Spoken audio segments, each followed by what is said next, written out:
kung nagkaroon po ng kudita na hindi inaasahan, nagkagulatan, ay hindi malayo na ang taong bayan na mismo ang hihingi, umalis na kayo diyan, mga walang kwentang senador. Kaya marami tumatawag sa akin, Father, sabihin mo lang, magmamarcha kami at kami pong papaligiran ng Senado para hindi Oo. na makalabas o hindi na makapasok. Yan sila, lahat silang 13. Mhm. Kaya yung kung hindi man makukuha sa legal at maayos na proseso, yung taong bayan na galit na, Jess, galit na po, Jess. Sa mga oras na ito naman ay makakasama po natin si Father Robert Reyes, si running priest po yan, tsaka convener ng Clergy for Good Governance. Magandang gabi po, Father Reyes. Jeff Caparas po, welcome po sa program. Magandang gabi, Jess, at sa mga nakikinig sa iyo. Magandang gabi po. Sir, kamusta? Nakapahinga na ho ba? Abay, sinuong nyo ang init ng araw kahapon na sa Senado? Ay, wala pong pahinga Mm. kasi parang sinusubaybayan natin lahat ng mga Mm-mm. makulay na mga pangyayari, Mm-mm. maganda, hindi maganda, matino, hindi matino, ganyan Mm. po ang ating lipunan. I apologize pala po nung 13 pala po iyon. 13 po kayo. Nakita ko po kayo eh. Nakita ko po kayo sa Senado. Anyway, Father Reyes, ano ho ang inyong reaksyon sa mga development nga po simula ho kahapon ng madaling araw magpahanggang ngayon? Kayo ho ba'y nalilinawan o mas naguguluhan pa, Father? Hindi po ako naguguluhan, hindi ako nagugulat. Ako'y Mm. inaasahan ko na dahil nung nando kami sa Kongreso at yung 257 ay pumirma at nagsabing kami ay sangayon sa impeachment, sabi ko hindi maaring magpahuli ang mga kakampi nung i-impeach sa Senado. Kaya katatapos pa lang sabihin na 257 ang pumirma sa impeachment, biglang nabalitaan na nagkaroon ng kudeta. Mm. Kaya kung nagplaplano ang mga na yung naniniwalang kailangan ng merong impeachment at malinaw at patas na paglilitis, nagpaplano rin at kumikilos yung salungat dito. Kaya hindi po ako nagugulat. Alam kong meron silang gagawin. Kaya ayun, yung kudeta sa Senado na pinamunuan ni Alan Peter at nawala na yung dati, sila Tito Soto and company. Tapos yung sumunod, biglang sumulpot si Bato.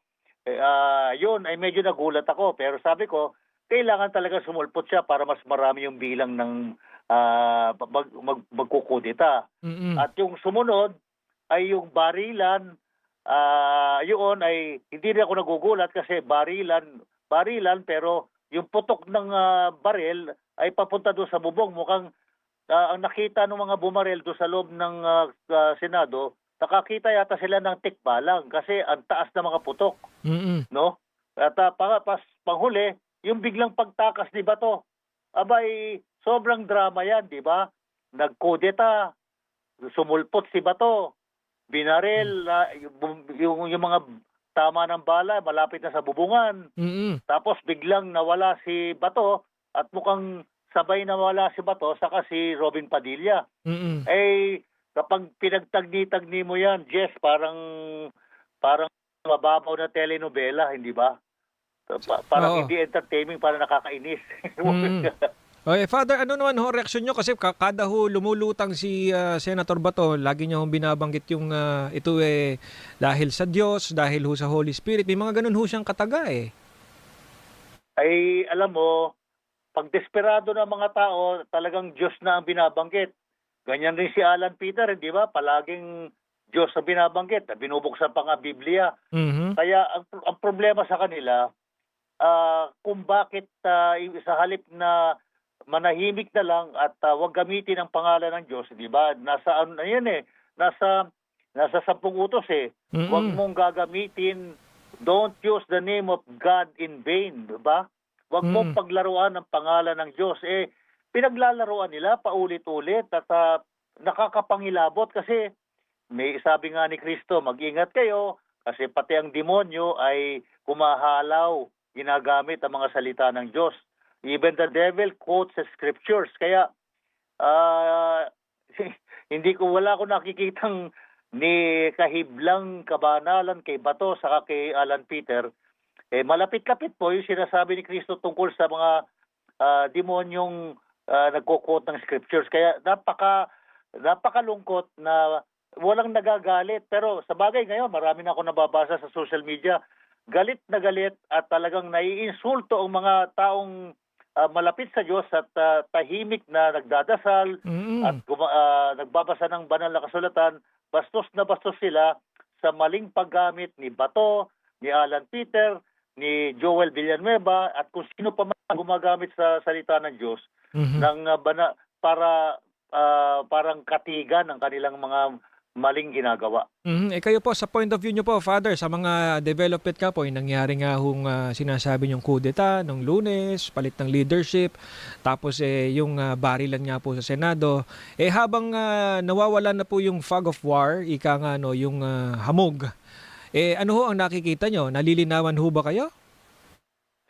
Ang malinaw po dito ay yung mga nasa panig ng tama, nasa panig ng due process, Mhm. tamang proseso, ay lalong dapat silang maging matibay sa pagsulong ng dapat isulong. No? Kaya ang nababasa ko po ngayon sa social media, talagang pakiusap ng taong bayan, umalis na sila Alan Peter at mga kasama dahil hindi sila karapat-dapat maging mga hurado dyan sa impeachment court dahil sila mismo ay wala pong integridad.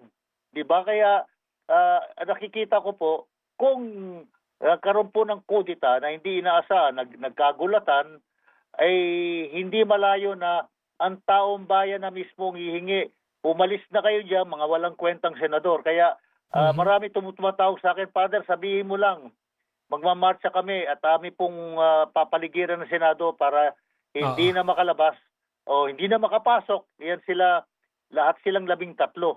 Mhm. Kaya yung kung hindi man makukuha sa legal at maayos na proseso, yung taong bayan na galit na, Jess, galit na po, Jess, ay Mm. ipakikita po yung kanilang, huwag nyo po kaming gawing mga tanga at uto-uto. Hindi po dapat ganyan.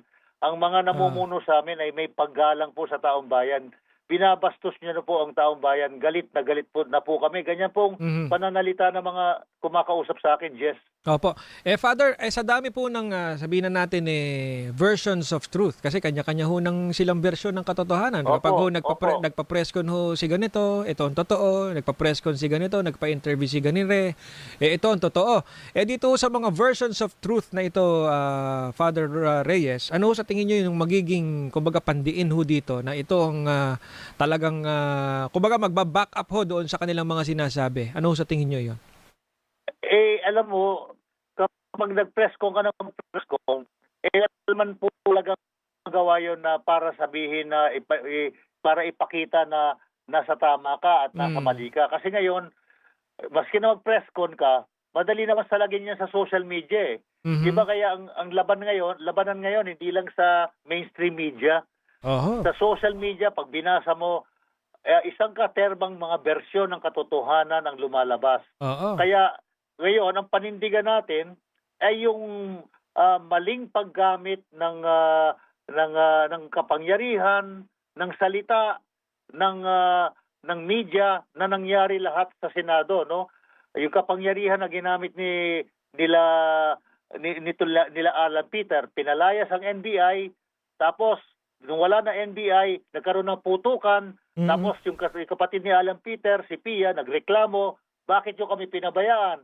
Sabi ng NBI, pinalayas nyo kami, tapos ngayon inaasahan yung protektahan namin kayo. Oo. Pero yun ay, alam mo, isa lang conclusion ng mga tao, hindi totoo yun. Yun ay Mm. scripted. Naku. Kunwari lang Mm. sila inaatake, pero hindi ba, nung buhay pa yung matandang Enrile, Oo. scripted rin yung kanyang inambush raw siya. Kaya ngayon, sila ay under siege. Itong Mhm. mga Cayetano at yung kasama nilang 11, Mhm. under siege ba kayo? Bakit ang lumabas na picture pagkatapos nun ang saya sa inyo naghahaponan kasama pa si John Vic Remulla